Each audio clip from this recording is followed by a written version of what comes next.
through something religiously, and they decided to drag the kids into it. Unbelievable, not understandable. Erica and Amani Allen were 9, twin sisters, the kind of kids who'd be teenagers by now, probably annoying each other over borrowed clothes, arguing about phones. Instead, their names are attached to a criminal case out of Bucks County, Pennsylvania, one of 5 family members found dead inside a small apartment in February 2019. Their mother was there too, their teenage cousin, their older cousin, just 25. All in one home, all part of one family, all gone the same day. The people responsible weren't strangers. They were the people these kids called family, the people whose job it was to keep them safe. This is their story, and it starts with a question nobody wants to ask. How does a household get to a place where this becomes possible? Let's start with where it happened. Morrisville is a small borough in Bucks County, right across the Delaware River from Trenton, New Jersey. Quiet streets, working class, the kind of place where people know their neighbors. The Robert Morris apartments on West Bridge Street were nothing special. Small units, the kind of housing families settle into because it's what they can afford. One of those units, S5, belonged to Shana Decree, 45 years old, mother of several kids. By February 2019, 8 people were living inside that one apartment. 8. That number matters. Not because big families sharing space is unusual. It isn't. But 8 people in a unit that's small means there's no room to breathe, literally or otherwise. Every argument, every bad mood, every strange idea someone picks up, it all stays inside those 4 walls because there's nowhere else for it to go. So who were the 8? Shanae's oldest daughter, Naira Smith, was 25 and lived with her. Her son, Damon Decree Jr., was 13. Still a kid, still at the age where home is supposed to be the safest place in the world. Then there was Dominique, 19 years old, Shanae's daughter, and about as close to her mother as a person can get. Not just living together, aligned. Whatever Shanae believed, Dominique believed it too. Wherever Shanae went, mentally or otherwise, Dominique followed without much resistance. That dynamic is going to matter a lot as this story goes on. Rounding out the household was Shanae's sister, Jamila Campbell, 42, who'd come over from Trenton with her 3 kids, teenage son Joshua, and 9-year-old twin daughters, Erica and Amani Allen. Family helping family, on paper. A sister taking her kids somewhere that felt like home. It didn't stay that way. Before any of this made headlines, there was already an open case with Pennsylvania's Department of Human Services connected to this household. The details were never made public. Investigators kept that sealed to protect the legal process. But the existence of that case tells you something on its own. Somewhere, someone had already looked at this family and had concerns serious enough to open a file. That flag went up, and it wasn't enough. In the months before February 2019, people who knew the Decrees started noticing the family pulling away. Calls stopped getting returned. Visits became unwelcome. The normal threads that keep a family connected to the world outside, school, neighbors, extended relatives just checking in, started getting cut, one at a time. And in that growing silence, something else was filling the space. According to people who knew the family, the household had gotten pulled into something online, something that functioned, in their words, like a cult. Not a building, not a leader standing in front of a room. Just screens, group chats, whatever corner of the internet feeds people ideas about demons, about the world outside being corrupt and dangerous, about death not being an ending but something to move toward. We heard from Damon Decree Sr., who lives in North Carolina. He's the ex-husband and father of the accused. His 13-year-old son was murdered. Apparently they had dissected into some type of cult that they materialized online. I don't know what kind of cult, and they were talking about demons being all around them. When I heard that there was something going on over here, I had a gut feeling. Destiny Harris is the half-sister of the youngest victims, Imani and Erica. They're 9. Like, they didn't deserve that. They didn't need to go through that. She says religious beliefs may have led the Decree women to kill their loved ones. They should have never been involved in that. They should have never had to deal with any of the family issues or religion. They shouldn't have to deal with that. The thing about isolation, it doesn't leave a vacuum. Once a family stops talking to the outside world, the inside world expands to fill that space completely. And if what's filling it is built around death, that's not a household quietly struggling anymore. That's a household on a countdown. By the time anyone outside those walls understood what was happening inside, the idea of dying together as a family had already taken hold. Shana would later tell investigators the people in that apartment had been talking about it, that they wanted to go, that it had been discussed, agreed on, decided.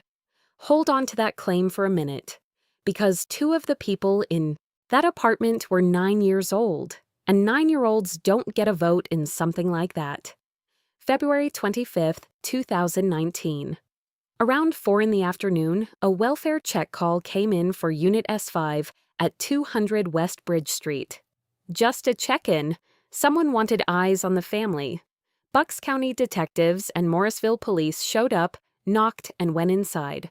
There was no forced entry, no broken door, no signs of a struggle to get in. Whatever had happened in that apartment, it hadn't come from outside. It came from the people who already lived there.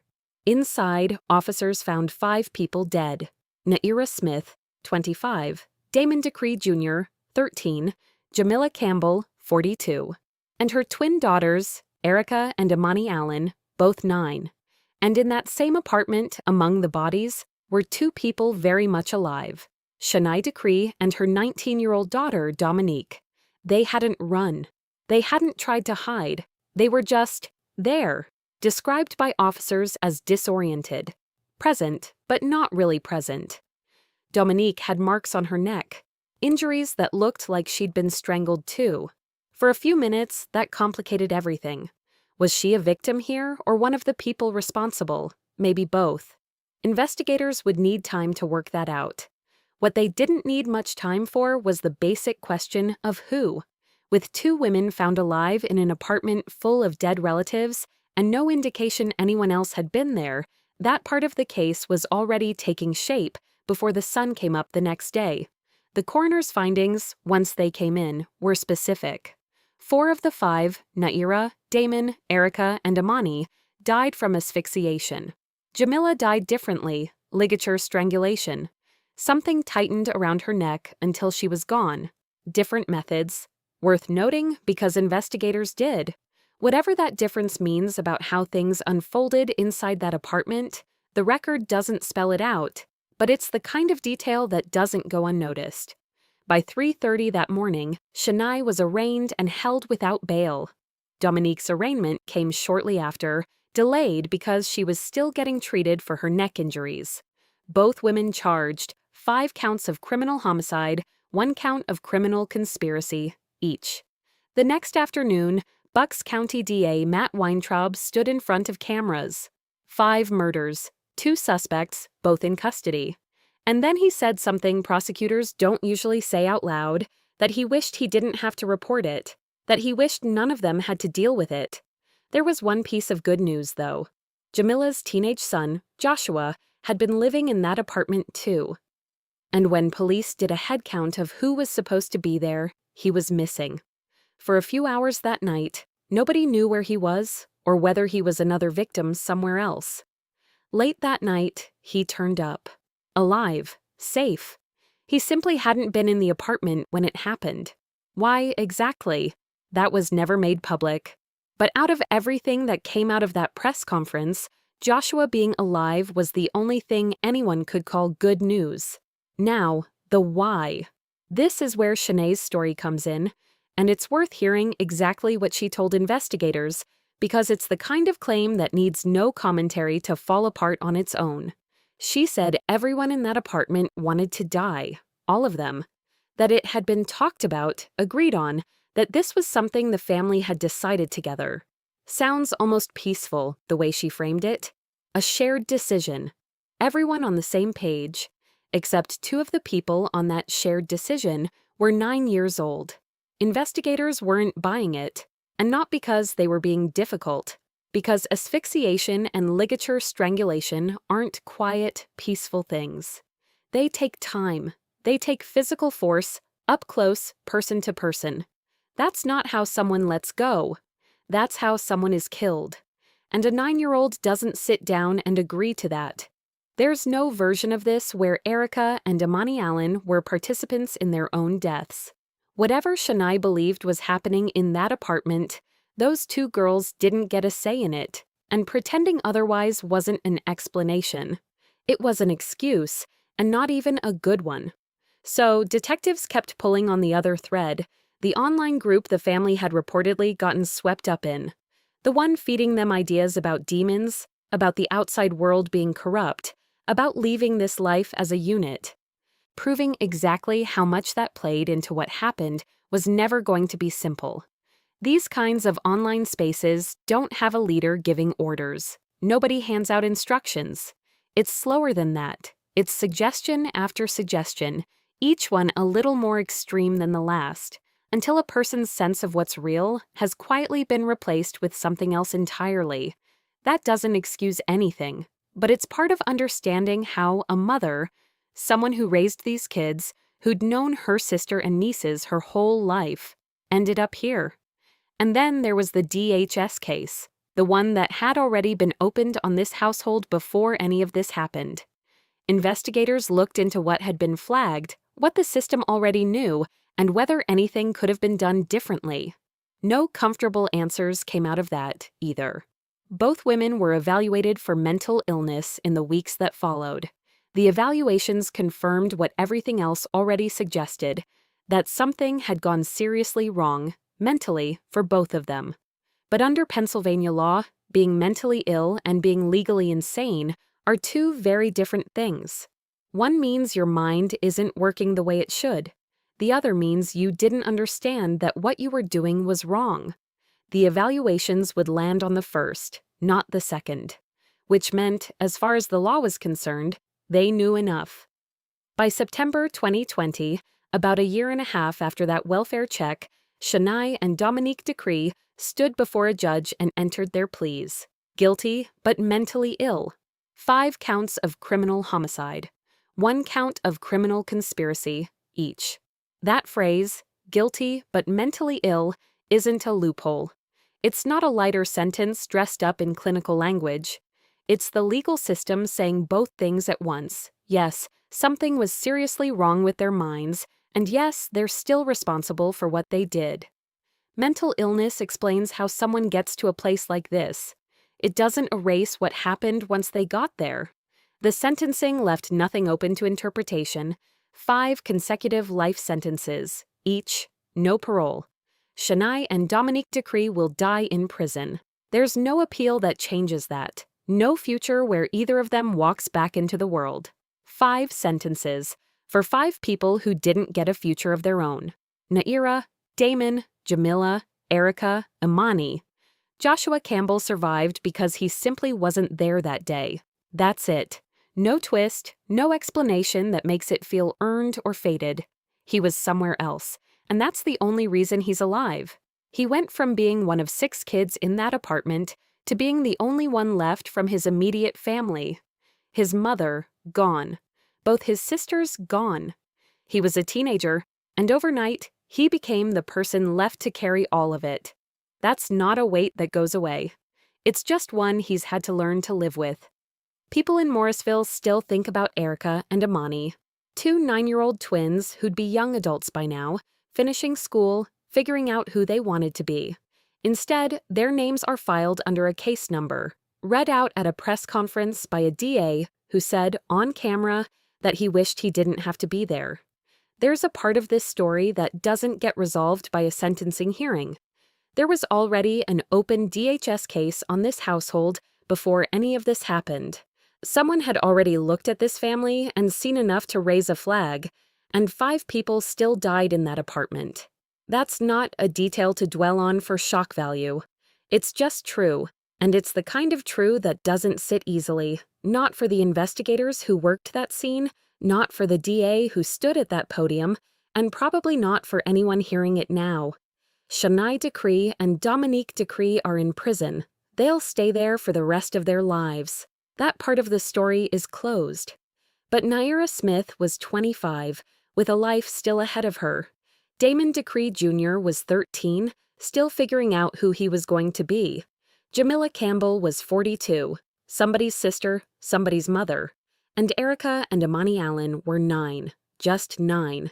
They deserved more than a welfare check that came too late, and more than 5 life sentences as the only thing standing in for everything they lost. Naira, Damon, Jamila, Erica, Amani. Say their names. That's the least any of us can do. As many of you know, I know this is why you're gathered here.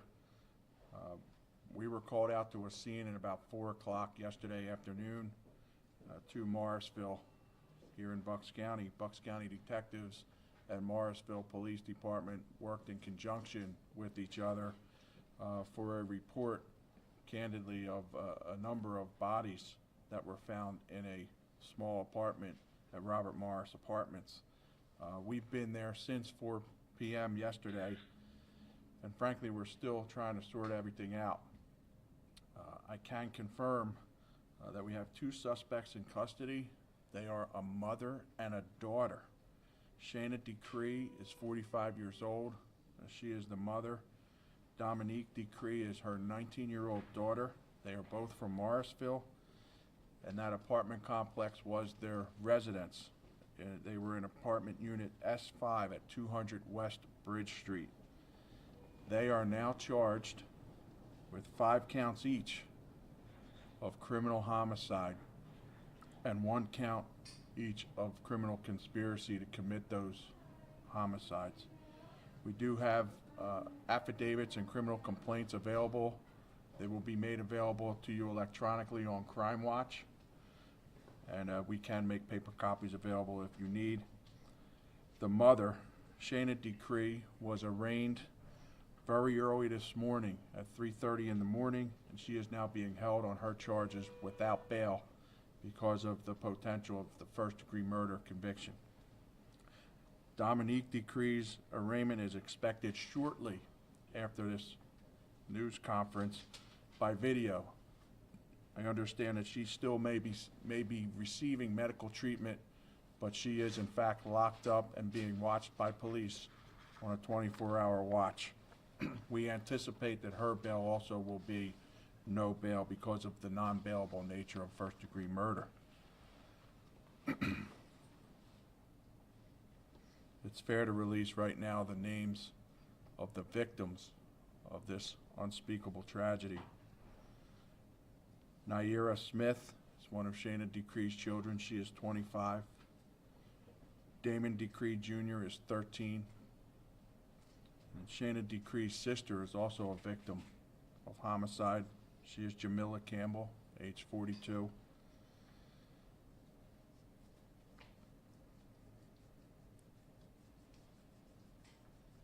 And Jamila Campbell's twin daughters, Erica and Amani Allen, age 9, are also victims. This investigation is ongoing. It will be some time before we can determine all of their causes of death. They've all been brought to the coroner. I would like to share one bit of good news.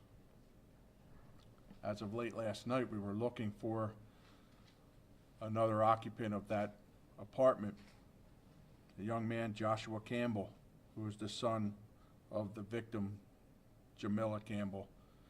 We have found him alive, and he is safe from harm. I am sure that you're going to ask me why this has occurred and what the motivation is. And as confusing as it was last night, we are no closer to understanding that in the harsh light of day. We will continue to pursue every lead and to work this case to its just conclusion.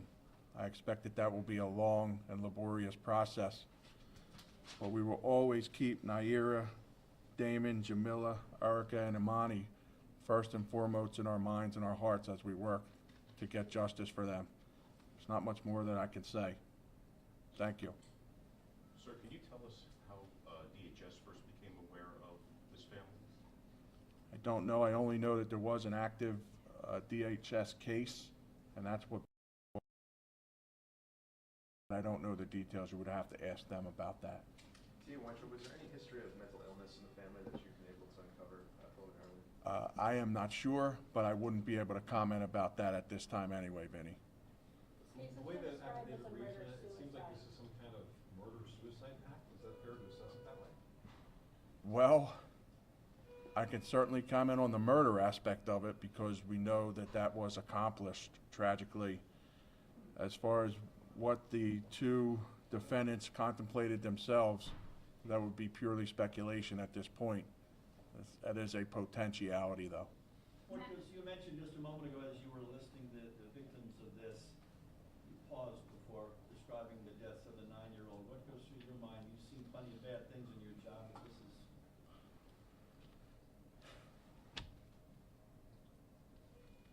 I just wish I didn't have to report it. I wish we didn't have to deal with it. But we're sworn to do it, so we do. And we will. And we'll do our best to get justice for those girls and the other 3 victims. And no idea why this happened at this point? We're working on some theories, but it wouldn't be fair of me to speculate, Bruce, so I'm not going to. DA Weintraub, Dominique had superficial neck wounds. Is there any indication that Shana might be charged with attempted murder, or that... I think that it is fair to deduce from the evidence that the charges are substantially as they will remain. There's always the potential that we could tweak them as it gets closer to the preliminary hearing because the investigation is ongoing. But I would be guessing if I were to comment specifically on what you just asked me, Vinny, so I don't know. Matt, do you have a timeline of this? And in the criminal complaint, they talk about how one of those who's dead was active in the killing. Do you have any? Is that still part of it? Do you have that confirmed at this point? I would rely on the documents that you have, Deanna. I don't want to comment on the express timeline because I would hate to be contradicted in the future. And was Joshua there for any of this? Was he gone when all of this happened? That is not our information, thankfully. That he was not there? He was not there.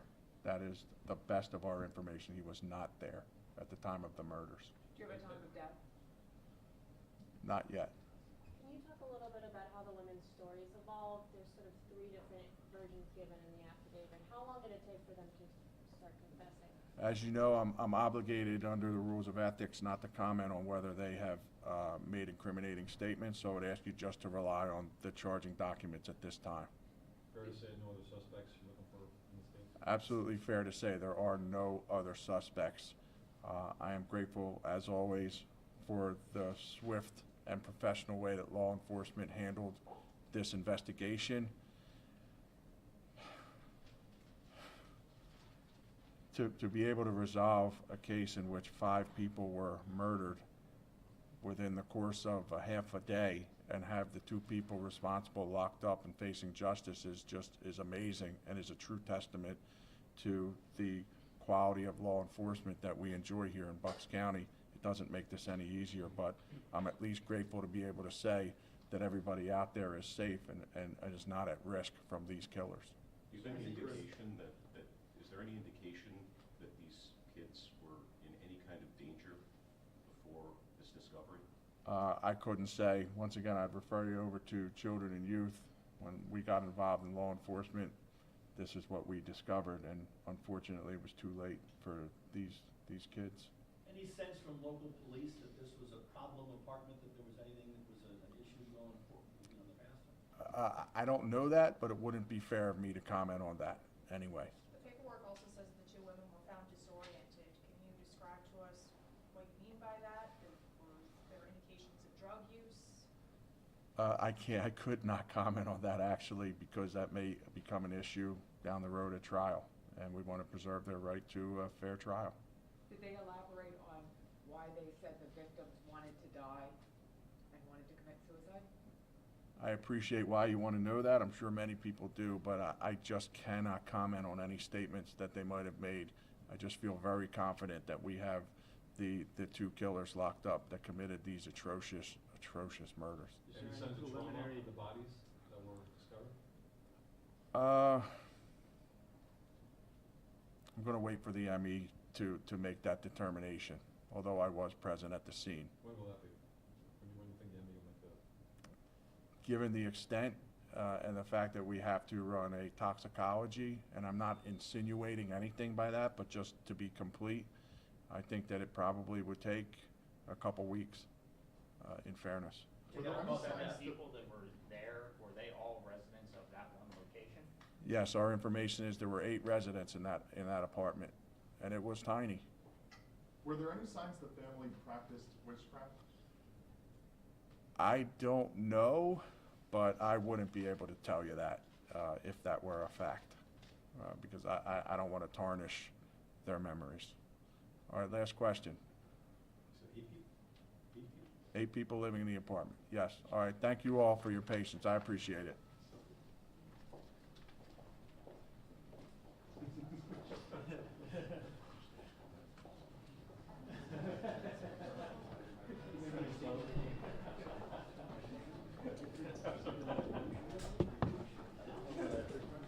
Well, sorry, yeah, I'm on Tangle, sorry.